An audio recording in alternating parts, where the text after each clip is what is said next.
Hello everyone, welcome to my channel ऑनीस education. तो जैसा कि इसके प्रीवियस वीडियो में हमने टेंस यानी काल, प्रेजेंट टेंस, पास्ट टेंस और फ्यूचर टेंस इन तीनों की डेफिनेशन पढ़ ली थी। आज हम प्रेजेंट इंडेफिनिट टेंस के पार्ट पढ़ने वाले हैं। तो चलिए स्टार्ट करते हैं। सबसे पहले हम प्रेजेंट इंडेफिनिट टेंस का पहचान जानते हैं। जिन वाक्य के अंत में ता है, ती है, ते हैं आदि ये शब्द आते हैं वहाँ पर प्रेजेंट इंडेफिनिट टेंस होते हैं, यानी प्रेजेंट इंडेफिनिट टेंस कहलाता है। यानी जिन वाक्य के अंत में ता है, ती है, ते हैं आदि शब्द आते हैं वहाँ पर प्रेजेंट इंडेफिनिट टेंस होता है। जैसे जैसे कि राम घर जाता है, तो राम घर जाता है तो इसमें वाक्य के अंत में ता आया यानी राम घर जाता है, तो ये प्रेजेंट इंडेफिनिट टेंस में होगा। तो प्रेजेंट इंडेफिनिट टेंस के भी कई पार्ट होते हैं, सकारात्मक, नकारात्मक, प्रश्नवाचक। तो चलिए इसके पार्ट अफर्मेटिव सेंटेंस यानी सकारात्मक वाक्य या फिर इसे सिंपल सेंटेंस भी कहते हैं। तो इसका जो रूल है, पहला रूल है एक वचन कर्ता के साथ में मुख्य क्रिया में यस या ईएस लगाते हैं और बहुवचन कर्ता के साथ यस या ईएस का प्रयोग नहीं करते हैं। तो इसमें है पहले कर्ता, फिर मुख्य क्रिया के साथ में यस या ईएस का प्रयोग करते हैं, वो एक वचन या बहुवचन के साथ। अगर एक वचन है या एक वचन या बहुवचन है तो वहाँ पर यस या ईएस का प्रयोग करते हैं। और अगर एक वचन है तो वहाँ पर यस या ईएस का प्रयोग करते हैं। यदि बहुवचन है तो वहाँ पर मुख्य क्रिया के साथ में यस या ईएस का प्रयोग नहीं करते हैं। प्लस ऑब्जेक्ट, इसका एग्जाम्पल देख लेते हैं। जैसे कि राम पुस्तक पढ़ता है, तो राम पुस्तक पढ़ता है तो ये एक वचन में होगा। तो सबसे पहले कर्ता, कर्ता क्या है? कर्ता उसे बोलते हैं जो कार्य को करता है। तो यहाँ कार्य कौन कर रहा है? कार्य राम कर रहा। सबसे पहले राम, फिर प्लस मुख्य क्रिया के साथ यस या ईएस के साथ एक वचन। तो राम पुस्तक पढ़ता है तो ये एक वचन में आएगा। तो मुख्य क्रिया क्या है? क्रिया जो कार्य हो रहा, जो कार्य करता है उसे क्रिया कहते हैं। तो राम क्या कर रहा? राम पुस्तक को पढ़ रहा है, यानी पढ़ना जिसमें क्रिया हो गया। तो राम रीड हो जाएगा। पर ये एक वचन में है तो एक वचन के साथ मुख्य क्रिया में यस या ईएस का प्रयोग करते हैं। तो राम रीड्स, फिर प्लस ऑब्जेक्ट। ऑब्जेक्ट क्या है इसमें? बुक। इसका हो जाएगा राम रीड्स बुक। दूसरा एग्जाम्पल देखते हैं। तुम विद्यालय जाते हो, तुम विद्यालय जाते हो। तो तुम जो आ गया शब्द ये बहुवचन में आता है। तो यू, फिर प्लस मुख्य क्रिया क्या है? जाते हो यानी go. You go to school. यहाँ पर बहुवचन है, यहाँ इसलिए यहाँ पर मुख्य क्रिया के साथ में यस या ईएस का प्रयोग नहीं करेंगे। तो you go to school. To क्या है? वो प्रीपोजिशन है, वो गो के साथ में लगता है। तो इसका हो जाएगा यू गो टू स्कूल। तो ये रहा हमारा प्रेजेंट इंडेफिनिट टेंस का अफर्मेटिव सेंटेंस। अफर्मेटिव सेंटेंस इस तरीके से बनाते हैं, ये इसके एग्जाम्पल रहे। उसके बाद फिर चलते हैं सेकंड नंबर पे, निगेटिव सेंटेंस यानी नकारात्मक वाक्य। नकारात्मक वाक्य से आप समझ ही गए हैं जिसमें नहीं का प्रयोग हो, यानी नकारात्मक वाक्य। इसका रूल क्या है? पहला है एक वचन कर्ता के साथ सहायक क्रिया डज का प्रयोग करते हैं। ये है, इसमें हेल्पिंग वर्ब जो है सहायक क्रिया, यदि एक वचन सिंगुलर नंबर है तो उसके साथ में डज का प्रयोग करते हैं। और दूसरा है कि यदि बहुवचन है, यदि बहुवचन कर्ता के साथ सहायक क्रिया डू का, यानी निगेटिव सेंटेंस में एक वचन कर्ता के साथ में डज का प्रयोग और बहुवचन कर्ता के साथ में डू का प्रयोग हेल्पिंग वर्ब के रूप में करते हैं।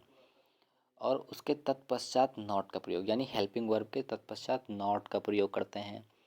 तो चलिए इसका फॉर्मूला देख लेते हैं। इसका फॉर्मूला है कर्ता प्लस सहायक क्रिया डू डज, यानी अगर एक वचन है तो डज और अगर बहुवचन है तो डू, प्लस नॉट। ये नॉट मैंने यहाँ पर लिख दिया है, वो बीच में छूट गया था तो इसलिए मैंने उसे ऊपर लिख दिया है। तो कर्ता प्लस सहायक क्रिया प्लस डू डज, सहायक क्रिया यानी do does plus not plus मुख्य क्रिया प्लस ऑब्जेक्ट, ये आपका फार्मूला हो जाएगा। ऑब्जेक्ट के बाद अदर कोई वर्ड है तो उसे लिखते हैं, ठीक है। तो एग्जाम्पल देख लेते हैं। राम पुस्तक नहीं पढ़ता है, तो ये जो सेंटेंस है ये निगेटिव है। राम पुस्तक नहीं पढ़ता है, निगेटिव का मतलब ये है कि उसमें नहीं आएगा। तो राम पुस्तक नहीं पढ़ता है तो ये निगेटिव सेंटेंस है। तो इसको जब हम ट्रांसलेट करेंगे तो राम पुस्तक नहीं पढ़ता है, तो ये क्या हुआ, ये एक वचन हुआ। राम पुस्तक नहीं पढ़ता है एक वचन हो गया।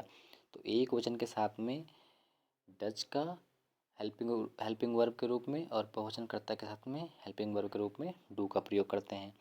तो सबसे पहले क्या है, करता है। तो करता क्या है यहाँ पे, राम।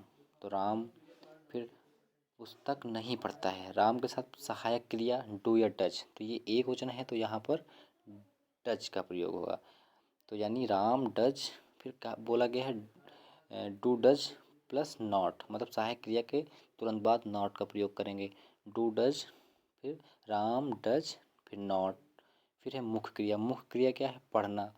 तो Ram does not read plus object, object है बुक, तो इसका हो जाएगा राम पुस्तक नहीं पढ़ता है। तो इसका ट्रांसलेट हो जाएगा Ram does not read book. Second देख लेते हैं बहुवचन वाला उदाहरण। इसमें है तुम विद्यालय नहीं जाते हो, तुम विद्यालय नहीं जाते हो। तो इसमें पहले कर्ता, कर्ता क्या है, तुम, यू। फिर ये बहुवचन है तो हेल्पिंग वर्ब इसमें डू नहीं डज लगेगा, यानी बहुवचन के साथ डू का प्रयोग करते हैं। तो यू डू और हेल्पिंग वर्ब के तुरंत बाद नॉट का, यानी यू डू नॉट, फिर मुख्य क्रिया you do not go to school, ये हो जाएगा इसका ट्रांसलेशन। अब चलते हैं प्रश्नवाचक वाक्य यानी इंट्रोगेटिव सेंटेंस पे। इंट्रोगेटिव सेंटेंस, तो इसका रूल है कि यदि वाक्य की शुरुआत क्या शब्द से यानी प्रश्नवाचक शब्द से हो तो सबसे पहले कर्ता के अनुसार सहायक क्रिया लिखते हैं। यदि वाक्य की शुरुआत प्रश्नवाचक शब्द से हो तो सबसे पहले कर्ता के अनुसार सहायक क्रिया लिखते हैं। सहायक क्रिया यहाँ पर क्या बताई गई थी, एक वचन के साथ में डज और बहुवचन के साथ में डू। यानी यदि वाक्य की शुरुआत प्रश्नवाचक चिन्ह से हो तो वहाँ पर, जब वाक्य की शुरुआत प्रश्नवाचक चिन्ह से हो तो वहाँ पर सबसे पहले कर्ता के अनुसार सहायक क्रिया लिखते हैं। और दूसरा इसका है कि यदि प्रश्नवाचक चिन्ह बीच में आए, यानी वाक्य के बीच में अगर प्रश्नवाचक चिन्ह आता है तो उस प्रश्नवाचक चिन्ह की अंग्रेजी लिखते हैं, फिर सहायक क्रिया लिखते हैं। चलिए उदाहरण देख लेते हैं इसको हम। पहला उदाहरण है, सॉरी पहले फार्मूला पढ़ लेते हैं उसके बाद। फार्मूला क्या है, अगर वाक्य में प्रश्नवाचक चिन्ह पहले आएगा तो उसके लिए रूल है, पहले सहायक क्रिया यानी डू या डज, अगर एक वचन है तो डज, बहुवचन है तो डू, प्लस कर्ता प्लस मुख्य क्रिया plus object plus other word, ये हो गया आपका। अगर वाक्य में प्रश्नवाचक चिन्ह पहले यानी प्रश्नवाचक शब्द पहले आता है तब। और यदि प्रश्नवाचक चिन्ह, सॉरी यदि प्रश्नवाचक शब्द जो है वाक्य के बीच में आता है तो प्रश्नवाचक शब्द की अंग्रेजी पहले लिखते हैं, यानी question word plus question word, यानी वही प्रश्नवाचक वाक्य question word plus helping verb plus कर्ता प्लस मुख्य क्रिया प्लस ऑब्जेक्ट।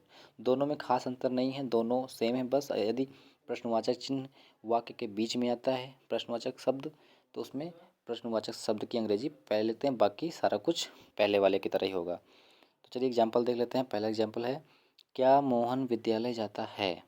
तो क्या मोहन विद्यालय जाता है, तो इसमें क्या यानी प्रश्न सूचक शब्द जो है वो पहले आ गया है, तो इसमें फार्मूला पहले यूज किया जाएगा, पहला नंबर। तो इसमें क्या होगा, क्या मोहन विद्यालय जाता है, तो मोहन विद्यालय जाता है मतलब ये एक वचन सिंगुलर नंबर में आएगा। तो इसमें पहले में क्या बोला गया है, यदि वाक्य की शुरुआत क्या शब्द से यानी प्रश्नवाचक शब्द से हो तो सबसे पहले कर्ता के अनुसार सहायक क्रिया लिखते हैं। तो ये क्या मोहन विद्यालय आता है, ये एक वचन है तो इसमें सहायक क्रिया क्या लगेगा, डज। तो यानी डज, फिर डज के बाद कर्ता, डज कर्ता क्या है, मोहन, डज मोहन प्लस मुख्य क्रिया, मुख्य क्रिया क्या है, मोहन घर जाता है, जाना मुख्य क्रिया है ना, तो does Mohan go to school. To क्या है इसमें, टू इसमें प्रीपोजिशन है, ठीक है। नेक्स्ट एग्जाम्पल देख लेते हैं। हम खाना क्यों खाते हैं। अब ये इसमें प्रश्नवाचक शब्द जो है वाक्य के बीच में आया है, तो इसमें दूसरे में क्या बताया गया है, यदि प्रश्नवाचक चिन्ह वाक्य के बीच में आए तो प्रश्नवाचक चिन्ह के अंग्रेजी पहले लिखते हैं फिर सहायक क्रिया लिखते हैं। तो क्या है, हम खाना क्यों खाते हैं, तो पहले क्वेश्चन वर्ड क्या, क्यों, तो क्यों का क्या होगा, वाई, वाई। फिर कह रहा है पहले क्वेश्चन वर्ड लिखेंगे फिर सहायक क्रिया।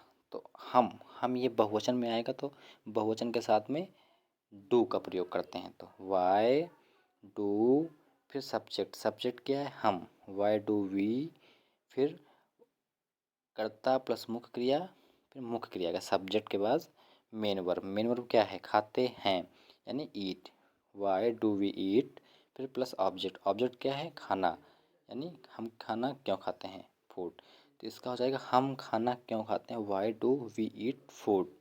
ये हमारा प्रेजेंट इंडेफिनिट टेंस के अफर्मेटिव सेंटेंस कैसे बनाते हैं, निगेटिव सेंटेंस और इंट्रोगेटिव सेंटेंस कैसे बनाते हैं।